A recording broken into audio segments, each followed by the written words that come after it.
Okay, so let's begin with quadrant number one, or the personal information quadrant. You would click here, and first and foremost, you would need to certify that you're okay with releasing your information essentially to the CSU. You would click both of these boxes and then hit save and continue. From there, you're going to then fill out basic biographic information. It will have anything that you've already filled out previously when setting up your account. So you'll go through. If you have any alternate or preferred names, you can make that known. Otherwise, you really only need to fill out whatever's marked with a red, as with most online systems, but you may want to include other information that might be relevant potentially for financial aid, so on and so forth. So then, obviously, you're going to want to put in your birth date, other basic information. This is all pretty easy, fortunately, comparative to maybe other application systems, because it's primarily built into what you've already done before. But sometimes it can get a little bit tricky. So I filled in all my information there. The contact information is probably, it's sneakily important, because whatever information you put in here would be your formal information at CSUMB unless you changed it in the future. So it's really critical that this section be filled out properly and completely. So I'm going to put in just information that would be relevant to here at CSUMB. So obviously you'd be filling out your own information, of course. And then obviously this would be things that you can just fill out. So your current address, it's really great to use something that you want to keep for the long term, especially if you need to order future transcripts and things of that nature. I'm not against using a PO box here, but it's preferable to use a home address just because of the varied things that might be used for determining financial aid, all the way down through receiving official transcripts to campus communications. Okay, so then phone numbers, very important there. It's going to pull straight from your preferred contact information. Same thing with your email. And then that should allow you to go ahead and move on to the next page. Mine's picking on me here because I haven't filled out my county. So sometimes you'll miss little things like that before it will let you go on. The system's pretty intense about keeping you within a section until you've completed it, though you could jump around if you wanted to. Citizenship is really important here to determine financial costs, especially for the hybrid face-to-face blended program. If you are not a U.S. citizen, you will definitely want to let us know whether or not you have either a dual citizenship or permanent residency here in California, because that will determine your either in-state or out-of-state tuition, because even non-residents living in California would be charged out-of-state tuition.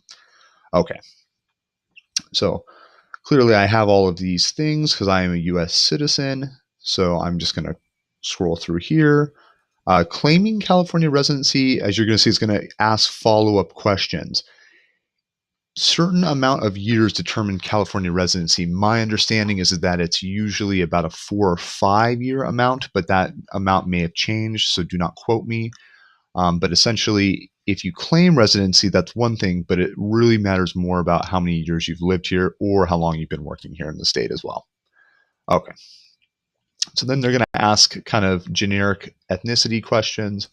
Nothing super critical here. I sometimes will decline to state. It's up to you. For just the sake of this video, I'm going to decline to state. However, once again, I do recommend probably putting in the ethnicity or race that's most true for you. Once again, for potential scholarship / financial aid information. Okay. All right. So I'm just going to decline to state for all of these just for the sake of the video, and then move on. The Social Security number is sneaky important once again. There is nowhere else in the application nor in any other documentation that you would provide to the university before the start of the program where you would get the Social Security number directly to the offices that need it. So in other words, what I'm alluding to is I would highly recommend including your Social Security number if you intend on receiving any form of financial aid. Even loans here on campus will not be issued without a valid Social Security number. And you can't just call up an office and say, include my Social Security number on XYZ form. They will only take what's in the student system, and this is how it would get there. So you would want to put whatever social security number yours is in here before moving forward. I'm not going to put mine in, obviously, for the sake of the video, but it's very important that you include it if you plan on receiving any form of aid. Okay. Really, the native language thing is another important one. It may kick back if you select a non-English language in the future about how many years you have been speaking English and or have taken in college, but I will talk about that in another section. Okay. So I've included, obviously, that English is my primary language, and then most of the military stuff will pop up from your predetermined profile information that you included when creating your account.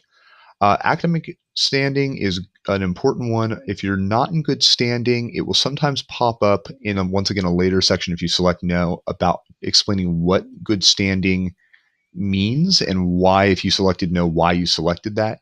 Essentially, anybody who graduated is generally in good standing with their former school, so most likely I would assume selecting yes here would be relevant to your case no matter what. Okay, so then you're going to go over academic infractions and conduct. Personally, I haven't. If you have any of these issues, you would obviously select yes, and then I would recommend, if you do have any of these issues, explaining them in your statement of purpose so that we can understand why you had a certain conduct issue if you did have them.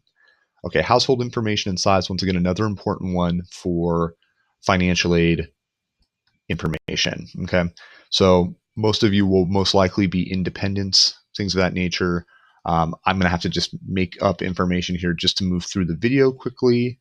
But obviously fill this out correctly so that you're receiving whatever loan package is most relevant. Most loan packages aren't going to change for most graduate students, but I don't want to, once again, quote anything because that's a little bit out of my purview, but you would want to go ahead and fill this in as much as possible. Okay. All right. Then returning CSU applicants, the thing that would be helpful here is if you've applied before, it would have information that other campuses could send directly to us. Sometimes that can help alleviate some of the transcripts issues if they pop up, things of that nature. You will need to send all of your transcripts, but it's important to go ahead and have all of these things. Okay. All right, parent education level, once again, not terribly important. This is more of a holdover from the undergraduate's application. California State University employees, pretty important for you to include your information. I'm going to say no for this because it's probably not relevant to most of you, but this will help with some of your tuition waiver information. Similar here, if you are dependent, you would want to include that. RN license won't be relevant to us, so you can include it if you did, but it's not important to us. And then this is a question for marketing purposes. Really, it's up to you if you want to fill this out or not. I'm just going to select this for the sake of the video. Okay. So that is essentially most of section 1. And that would then pop you into the credentials, which is the final piece here.